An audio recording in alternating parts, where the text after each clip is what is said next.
In this video, I want to show you how you execute the Indian cross stitch pattern that appears in my Dream Swatch Duo pattern. A lot of people want to knit it, but they've never seen this particular technique used or this particular stitch. What I use in this pattern isn't exactly the Indian cross stitch pattern that you will find in some of the dictionaries, but it's basically very, very similar.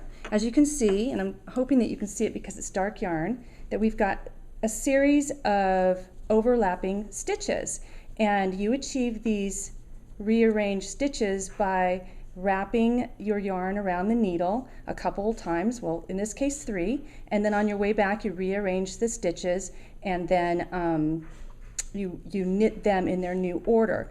And of course we have some rows of garter stitch in between. This is the actual scarf, which is connected, but you can see that in the pictures on my blog if you are interested in the pattern.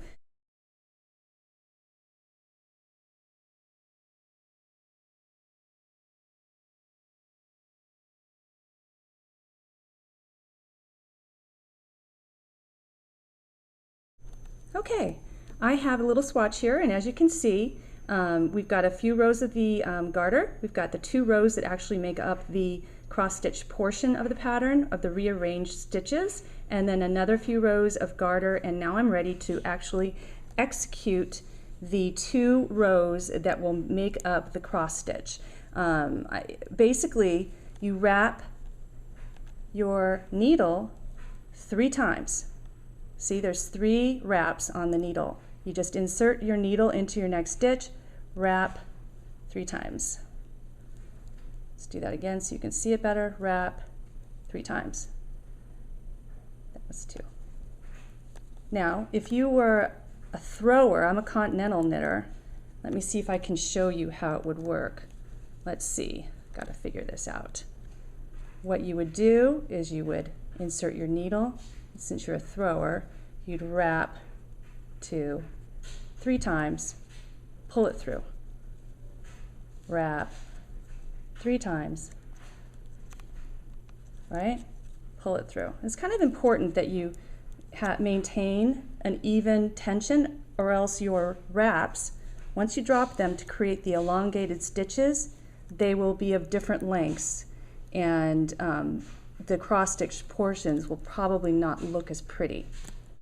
Okay, so now I've finished an entire row of my swatch with the triple wrapped stitches.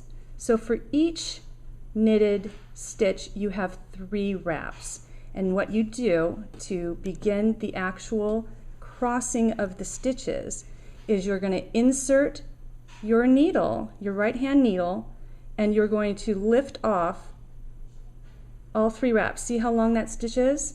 You're going to do it 6 times. At least with this pattern there are 6 stitches involved in each cross, and 3 go over 3 for a total of 6. There's 1, 2, 3, 4, 5. Got 1 more. All right. So as you can see, there are 6 stitches on the needle, my right hand needle. Now this is the tricky part, and this is where people get confused. You're going to lift the first 3 off your needle and back onto the left hand needle, creating your cross, and then you're going to insert your left hand needle into the last 3, and you're going to have a reordering of the stitches. Can you see that?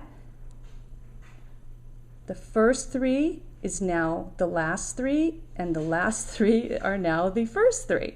So you can give it a tug, and then you just simply knit into the stitches in their new order.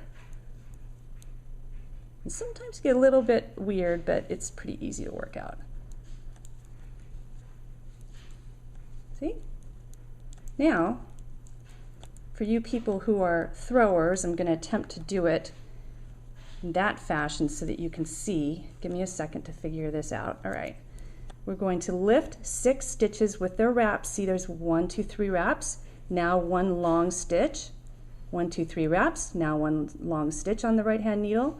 There's 3, 4, 5, and 6. All right, there they are.